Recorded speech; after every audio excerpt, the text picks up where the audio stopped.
Welcome to my channel Shubho teaching Bangla চ্যানেলে তোমাদেরকে স্বাগত জানাই। আজকের ক্লাস হচ্ছে দশম শ্রেণীর জন্য। যারা আগামী বছর অর্থাৎ 2026-এ মাধ্যমিক পরীক্ষা দিবে তাদের জন্য এই ক্লাস। এই ক্লাসে আলোচনা করা হবে মাধ্যমিক প্রশ্নবিচিত্রা 2026 ভলিউম 1। তোমরা অবশ্যই পুরো ক্লাসটা দেখো, আর আলোচনা ভালো লাগলে অবশ্যই লাইক, কমেন্ট, সাবস্ক্রাইব করে পাশে থাকো। কারণ তোমাদের একটা লাইক, একটা কমেন্ট আমাকে পরবর্তী ভিডিও করার জন্য উৎসাহ দেয়। তাই অবশ্যই লাইক, কমেন্ট করে বলবে তোমাদের মতামত। তাহলে চলো শুরু করি আজকের ক্লাস। প্রথমে পেজ নম্বর পাবে তোমরা 3 নম্বর পেজে, যে 1 নম্বর স্কুল সেট রয়েছে Alipurduar MC William high school. এই সেটের আমরা এসএকিউ সমাধান নিয়ে আমরা দেখে নেব।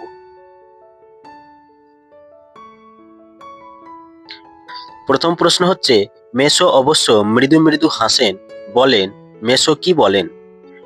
মেসো অবশ্য মৃদু মৃদু হাসেন, বলেন একটু আধটু কারেকশন করতে হয়েছে অবশ্য, নিহাত কাঁচা তো। এই এই প্রশ্নটি জ্ঞানচক্ষু গল্প থেকে নেওয়া হয়েছে। তারপরে নেক্সট প্রশ্ন হচ্ছে, ছড়ানো রয়েছে কাছে দূরে, কি ছড়ানো রয়েছে? শঙ্খ ঘোষের আয় আরো বেঁধে বেঁধে থাকি কবিতায় কাছে দূরে শিশুদের মৃতদেহ ছড়ানো রয়েছে। নিভৃত অবকাশে তুমি সংগ্রহ করছিলে, কি সংগ্রহ করছিল?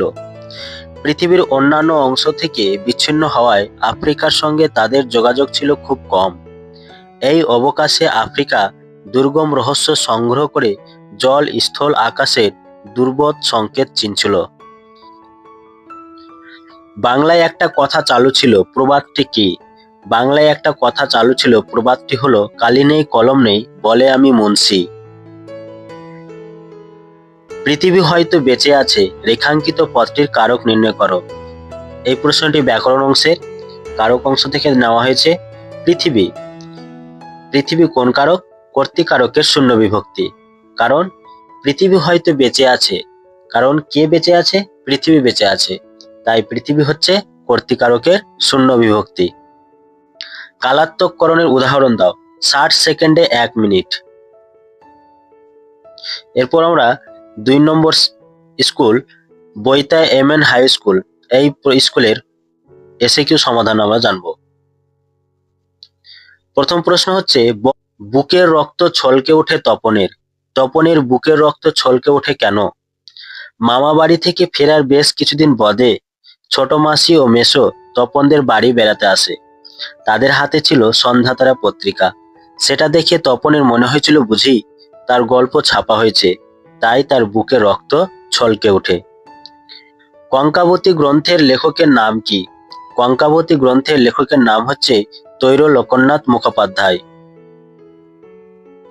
হাই ছায়াবৃতা, কাকে কেন ছায়াবৃতা বলা হয়েছে? ঘন নিরক্ষীয় চিরহরিত অরণ্য সূর্যের আলোকেও প্রবেশ করতে বাধা দেয়। অন্যদিকে সভ্যতার আলো তখনও আফ্রিকায় প্রবেশ করেনি, এই জন্যই অরণ্য সংকুল আফ্রিকাকে ছায়াবৃতা বলা হয়েছে।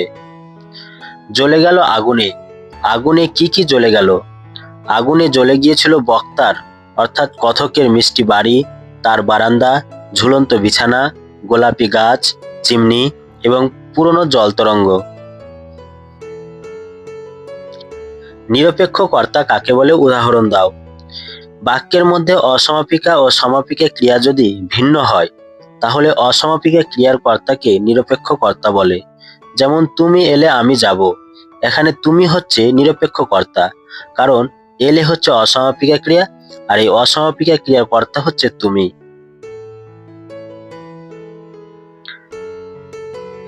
বাক্যে প্রয়োগ করে একটি সমধাতুজ করণের উদাহরণ দাও। মা ঝাড়ন দিয়ে ঘর ঝাড়ছে, এখানে ঝাড়ন হচ্ছে সমধাতুজ করণের উদাহরণ। এরপর আমরা পাতা 4-এর যে 3 নম্বর স্কুল সেট রয়েছে বালুরঘাট গার্লস হাই স্কুল, এই স্কুলের এসিকিউ সমাধানটা আমরা দেখে নেব। প্রথম প্রশ্ন হচ্ছে, কথাটা শুনে তপনের চোখ মার্বেল হয়ে গেল। তপনের চোখ মার্বেল হয়ে গেল কেন? তপনের চোখ মার্বেল হয়ে গেল কারণ তপনের ধারণা ছিল লেখকরা অন্য জগতের প্রাণী, কিন্তু তার নতুন মেসোমশাই একজন লেখক শুনে বিস্ময়ে তপনের চোখ মার্বেল হয়ে গেল। আধুনিক যুগে নিবের কলম ব্যবহার করতেন কোন বিখ্যাত বাঙালি লেখক? আধুনিক যুগে নিবের কলম ব্যবহার করতেন বিখ্যাত বাঙালি সত্যজিৎ রায়। সে জানতো না কার কি না জানার কথা বলা হয়েছে।